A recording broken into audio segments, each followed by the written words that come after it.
많은 사람들은 지도자들이 도널드 트럼프가 2024년에 재선되면 미국이 독재국가로 빠져들 것을 두려워하는 것으로 생각했습니다.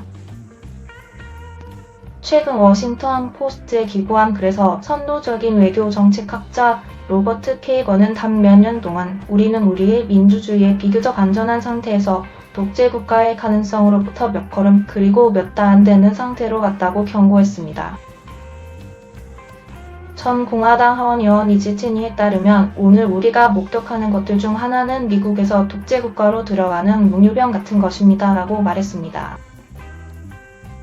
트럼프 자신은 화요일 밤 폭스뉴스 진행자 숀 해니티에게 비록 그의 대통령 재임 하루에 만이지만 독재자가 될 것이라고 말하면서 시류에 편승하고 있습니다. 우리는 국경을 닫고 있고 우리는 드릴링을 하고 있습니다라고 그는 말했습니다. 그 후 저는 독재자가 아닙니다.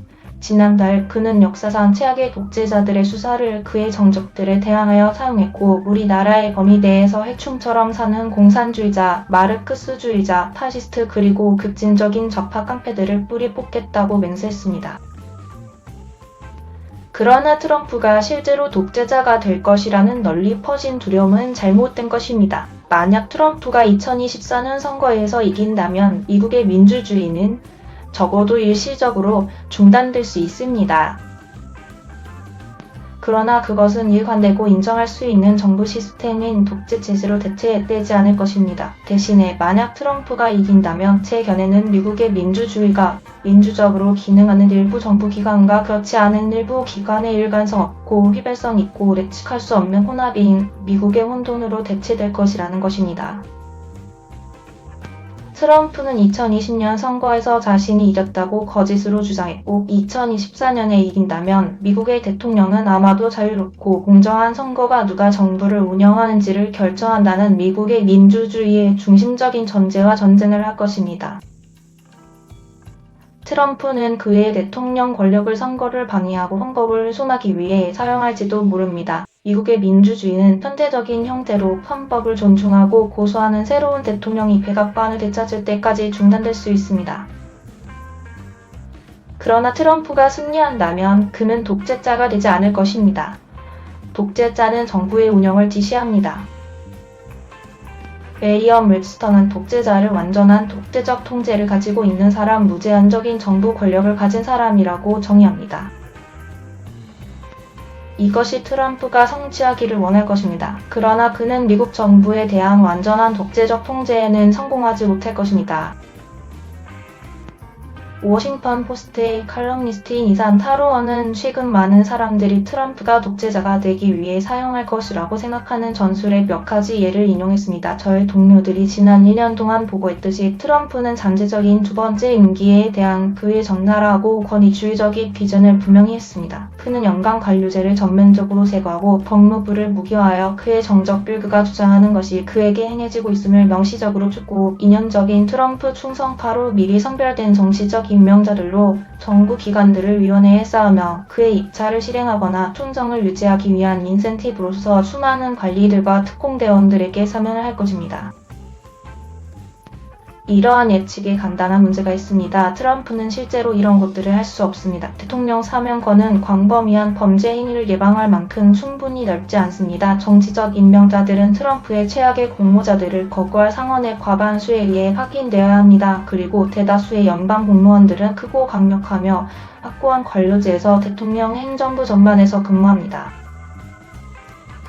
연방 관료제는 단순히 숙청될 수 없습니다. 유효한 연방 법률은 정부 기관들과 강력한 노조들에게 자금을 지원하고 그들의 노동자들을 보호하기 때문에 법안은 적절하게 제정된 법률에 불참한 연방 직원들이 대량으로 해고되는 것을 허용하지 않습니다.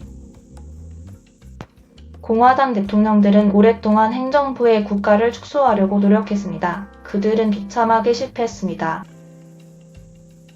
게다가 법무부는 트럼프가 마지막으로 대통령이었을 때 적들을 쫓지 않았습니다. 반대로 법무부는 트럼프의 전 대통령 버락 오바마, 전 부통령 조 바이든, 전 국무장관 힐러리 클린턴, 전 FBI 국장 제임스 코미, 전 FBI 국장 앤드류 맥케이브 그리고 다른 사람들을 기소하라는 트럼프의 요구를 거부했습니다. 그러나 법무부는 트럼프의 친구들 중 많은 사람들을 기소했습니다. 로저 스톤은 의회에 거짓말을 하고 증인을 위협한 혐의로 유죄를 선고받았습니다.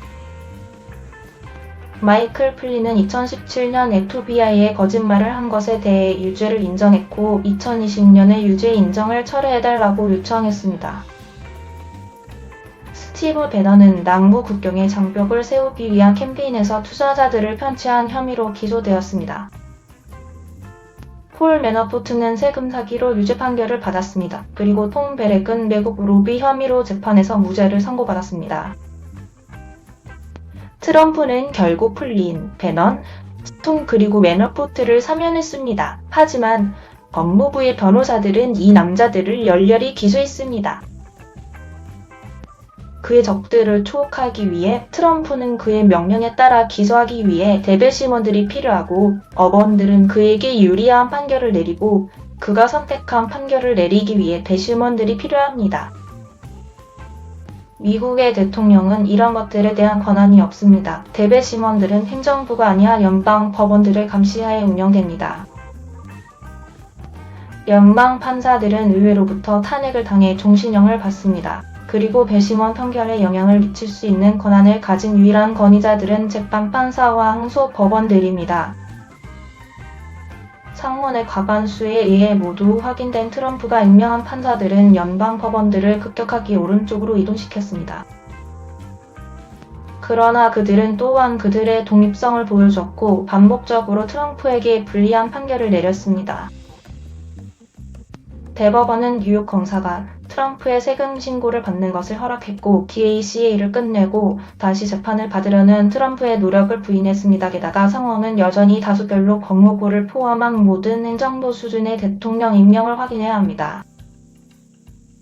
예를 들어 트럼프는 루디 굴리아니를 법무장관으로, 스티브 배넌을 국방장관으로, 마이클 플린을 국무장관으로 그냥 임명할 수 없습니다. 그리고 사면은 연방 범죄에만 적용되며 주법상 보호를 제공하지 않으며 천재적이고 국제적이지 않은 경우 법정에서 무효가 될 수 있습니다. 그것들은 중대한 범죄를 저지를 수 있는 면허증이 아닙니다. 배넌을 보세요. 트럼프는 국경장벽 사건으로 사면되었고 나중에 의회 1월 6일 위원회에 협력하기를 거부하여 유죄 판결을 받았습니다. 독재자와 달리 트럼프는 연방, 주 또는 지방 수준에서 대부분의 정부 활동을 통제하지 않을 것입니다. 만약 민주당이 2024년에 하원을 한다면 트럼프는 입법에 대한 투표 방법을 통제할 것인가요? 그는 주 법원 판사들에게 그들이 원하는 방식으로 판결하도록 강요할 것인가요? 지역학교위원회? 그럴 리가 없습니다. 독재자가 되기 위해서는 사람들은 실제로 독재자가 말하는 것을 해야 합니다. 그의 역사적인 인기를 감안할 때 트럼프 연임에 대한 저항은 정부의 모든 단계에서 치열할 것입니다. 트럼프가 실제로 독재를 달성할 수 있는 한 가지 방법은 그가 군대에게 그 위협 혹은 무력을 사용하도록 명령하는 것입니다. 하지만 그가 그것을 해낼 수 있다고 생각할 이유는 전혀 없습니다. 트럼프는 존 매티스와 마크 에스퍼 국방장관, 마크 밀리 합참의장을 포함한 군 지도자들과 오랫동안 긴장 관계를 유지해왔습니다. 우리가 2020년 대선 결과를 뒤집으려는 트럼프의 시도를 적극적으로 반대했던 밀리와 보았듯이 군 지도자들은 트럼프의 불법적인 계획에 복종하지 않을 것입니다. 군은 독재자가 되고 싶어 하는 사람에게 맹세를 하지 않습니다. 밀리는 지난 9월 퇴임 연설에서 말했습니다. 우리는 헌법에 맹세하고 미국이라는 생각에 맹세를 하고 우리는 그것을 보호하기 위해 기꺼이 죽을 것입니다. 솔직히 말해서 군대가 트럼프가 미국 정부를 모두 정복하고 독재자가 되는 것을 도울 것이라는 생각은 터무니없습니다. 따라서 2024년에 트럼프가 승리한다면 미국 민주주의도 미국 국제도 없을 것입니다. 대신 미국의 혼란이 일어날 것입니다. 미국 정부는 혼란에 빠질 것입니다. 트럼프는 국제 외교와 그의 충성파가 지배하는 국영주택과 같은 일부 분야를 철통같이 장악할 것입니다. 그는 행정부 정책과 계획과 같은 다른 분야에서도 약간의 통제를 할 것입니다. 그리고 그는 주법원과 민주당이 운영하는 주정부의 일상 업무와 같은 다른 모든 것에 대한 통제를 거의 또는 전혀 할 수 없을 것입니다. 그가 통제할 수 있는 곳에서는 해를 입힐 것입니다. 그렇지 않은 곳에서는 저항에 직면할 것입니다. 이 폭발적인 혼합물의 총합은 특히 냉철하고 합리적인 미국 리더십이 필수적인 국제적으로 매우 위험할 것입니다. 전 CIA 국장이자 국방부 장관인 로버트 게이츠가 최근에 외교 문제에 세이에서 썼듯이 미국은 독특하게 위험한 위치에 있습니다. 잘못 계산하는 경향이 있지만 그들을 만류하는 데 필요한 통합과 힘을 발휘할 수 없는 공격적인 적들을 직면하는 것입니다. 트럼프가 다시 안장에 올랐다면 이 역동성은 기하급수적으로 더 악화될 것입니다. 미국이나 세계가 결코 필요한 것은 트럼프의 저에게 가장 먼저 현실에서 영감을 받은 호전적이고 일관성 없는 외교 정책으로 돌아가는 것이므로 트럼프가 승리할지에 대해 걱정할 것이 많습니다. 확실히 그는 신재 정치를 심각하게 오염시킬 수 있습니다. 그는 헌법을 폐기할 수 있습니다. 그는 법을 어길 수 있습니다. 그는 그의 적들을 뒤쫓을 수 있습니다. 그리고 그는 국제 질서를 불안정하게 할 수 있습니다.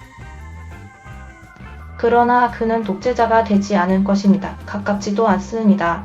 이상으로 클릭뉴스였습니다. 시청해주신 모든 분들께 감사합니다. 더욱더 좋은 영상으로 찾아뵙겠습니다.